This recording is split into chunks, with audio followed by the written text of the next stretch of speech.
KPK menetapkan Wamenkumham Edward Omar Syarif Hiyariye atau Edi Hiyariye sebagai tersangka suap dan gratifikasi. Selain Wamenkumham, 2 orang staf Edi Hiyariye dan pemberi suap juga ditetapkan sebagai tersangka. KPK menyebut telah menetapkan status tersangka Wamenkumham beberapa pekan sebelumnya. Wamenkumham diduga menerima suap terkait sengketa akta perusahaan tambang melalui rekening stafnya. Sementara dugaan kasus gratifikasi nilainya mencapai 1 miliar rupiah. Kemudian pada penetapan tersangka Wamenkumham, benar itu sudah kami tanda tangani sekitar 2 minggu yang lalu Pak Syaf ya, sekitar 2 minggu yang lalu dengan 4 orang tersangka ya, dari pihak penerima 3, pemberi 1, itu clear ya. KPK menyebut bekerja sama dengan Pusat Pelaporan dan Analisis Transaksi Keuangan atau PPATK terkait kasus suap dan gratifikasi Wamenkumham Edward Omar Syarif Hiyariye. KPK menelusuri dugaan uang yang mengalir ke rekening orang dekat Wamenkumham. 2 orang dekat Wamenkumham diduga menerima aliran uang dari PT CLM dengan total 7 miliar rupiah. KPK mendalami bukti transaksi itu melalui PPATK. Termasuk menelusuri transaksi yang diduga bermasalah dari rekening 2 orang dekat Wamenkumham. Terkait dengan itu, kami sudah lakukan koordinasi dengan PPATK. Kami sudah lama ada sinergi dengan pihak PPATK untuk menelusuri aliran uang dan juga transaksi yang mencurigakan, termasuk untuk perkara dugaan gratifikasi di Kementerian Hukum dan HAM ini, kami juga sudah mendapatkan banyak data dari PPATK yang berikutnya kami lakukan analisis lebih jauh nanti dalam proses penyidikan sebagai bahan materi penyidikan. KPK menetapkan status tersangka kepada Wamenkumham untuk perkara dugaan suap 7 miliar rupiah melalui rekening 2 stafnya. Selain itu ada dugaan gratifikasi sebesar 1 miliar rupiah. Kedua perkara itu diduga terjadi pada 2022 lalu. Meski demikian Wamenkumham Edi Hiyariye membantah pernah menerima uang berkaitan dengan tugas atau kewenangannya.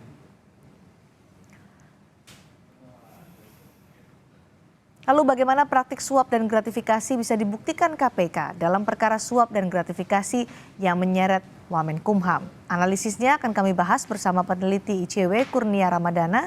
Kami juga mengundang perwakilan dari KPK tapi belum mendapatkan respons hingga saat ini. Selamat petang Mas Kurnia. Selamat petang, Assalamualaikum Mbak Cindy. Waalaikumsalam warahmatullahi wabarakatuh. Mas Kurnia, saya ingin tanggapan Anda soal kasus gratifikasi dan suap yang diduga menjerat Wamenkumham. Tidak hanya Wamenkumham, Prof. Edi ini juga dikenal sebagai guru besar hukum UGM. Ini bagaimana orang yang sangat paham hukum yang orang selama ini dilihat sebagai seorang pegawai dari hukum gitu terjerat kasus korupsi. Iya, tentu ini adalah hal yang amat disayangkan ya. Karena Profesor Edi cukup vokal terkait dengan isu pemberantasan korupsi, apalagi kalau masyarakat melihat buku-buku karya Prof. Edi itu ada beberapa yang menyinggung soal pemberantasan korupsi. Namun lagi-lagi dalam konstruksi kasus ini, sebenarnya kasus ini bukan cerita yang baru. Lebih dari 3 bulan yang lalu, isunya sudah sempat mencuat terkait dengan laporan dari IPW ke KPK. Kalau kita bedah kasusnya, saat ini ada 2 indikasi tindak pidana yang disangkakan kepada Prof. Edi. 1, tindak pidana suap yang tentu harus dilihat adalah apa konsensus, apa kesepakatan antara pemberi dan penerima. Bahkan di sini ada fenomena layering, di mana tidak satu penyelenggara menerima, tapi melalui 2 orang dekatnya. Itu yang juga harus ditelisik lebih lanjut. Selain dari itu juga ada indikasi gratifikasi. Mbak Cindy, momentum penanganan perkara ini menjadi penting. Kalau kita mencermati pernyataan dari KPK, suapnya 7 miliar, gratifikasinya 1 miliar. Pertanyaan lebih lanjutnya adalah, apakah seluruh aliran atau transaksi keuangan, tidak hanya transaksi keuangan Prof. Edi, tapi transaksi keuangan orang-orang dekatnya sudah di-track secara menyeluruh atau belum?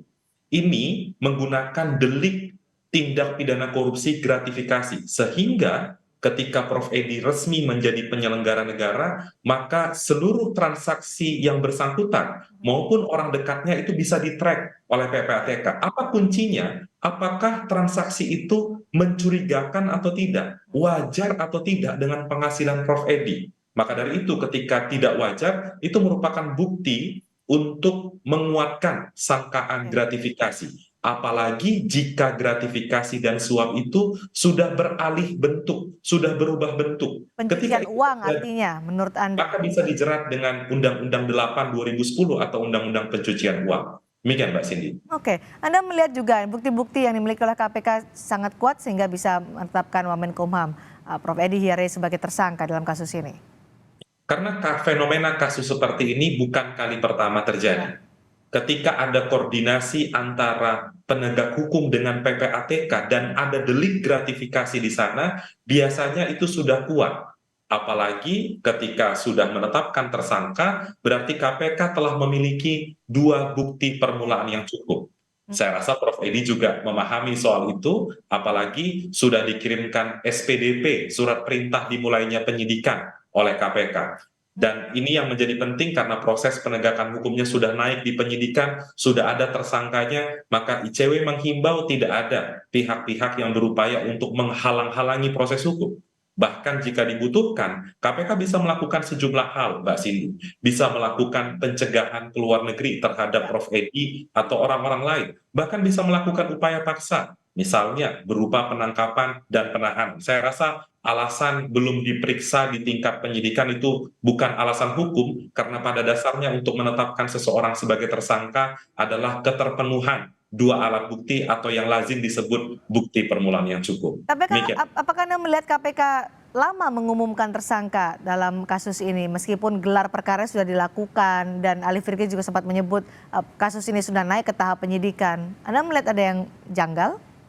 Tentu yang masyarakat sayangkan, Mbak Cindy, penerapan pasal 5 Undang-Undang KPK yang bicara tentang transparansi, akuntabilitas itu tidak terjadi. Bahkan diakui oleh pimpinan KPK, masyarakat lebih tahu terlebih dahulu dari pemberitaan ketimbang dari penegak hukum. Oke. Ini yang rasa-rasanya harus berubah, dan memang praktik seperti ini justru lahir di era Pak Firly Bahuri. Itu yang menjadi Kendala itu ada catatan. di proses mana untuk penetapan tersangka menurut Anda, Mas Kurnia? Iya, penetapan tersangka sudah pasti harus di tingkat penyidikan. Oke. Dan kalau menurut KPK periode-periode sebelumnya yang lazim terjadi, ketika sudah ada penetapan tersangka, KPK harus mengumumkan kepada publik, Oke. tidak hanya mengumumkan kepada tersangka. Karena pada dasarnya KPK bertanggung jawab kepada publik dan berangkat dari asas keterbukaan, transparansi, dan akuntabilitas. Ada pihak yang menghalang-halangi menurut Anda? Itu yang harus dicermati oleh KPK. Karena Mbak Cindy, itu ada deliknya, diatur di dalam pasal 21 Undang-Undang Tipikor, atau yang lazim dikenal dengan istilah obstruction of justice. Jadi, ketika ada pihak yang berupaya menghalangi proses hukum, mereka dapat dijerat dengan pidana penjara maksimal 12 tahun. Baik. Dan terhadap Profesor Edi selaku Wamenkumham, karena sudah ditetapkan sebagai tersangka, sebaiknya mengundurkan diri sebagai Wakil Menteri Hukum dan HAM agar bisa fokus menjalani proses hukum dan tidak mengganggu kerja-kerja yang ada di Kementerian Hukum dan HAM. Baik, Demikian. kembali kita membahas soal kasus gratifikasi dan juga suap yang menjerat Wamenkumham, Prof. Edi Hiarie, dan juga terancam nanti tindak pidana pencucian uang. Di mana peran Wamenkumham dalam perkara ini sebenarnya, Mas Kurnia?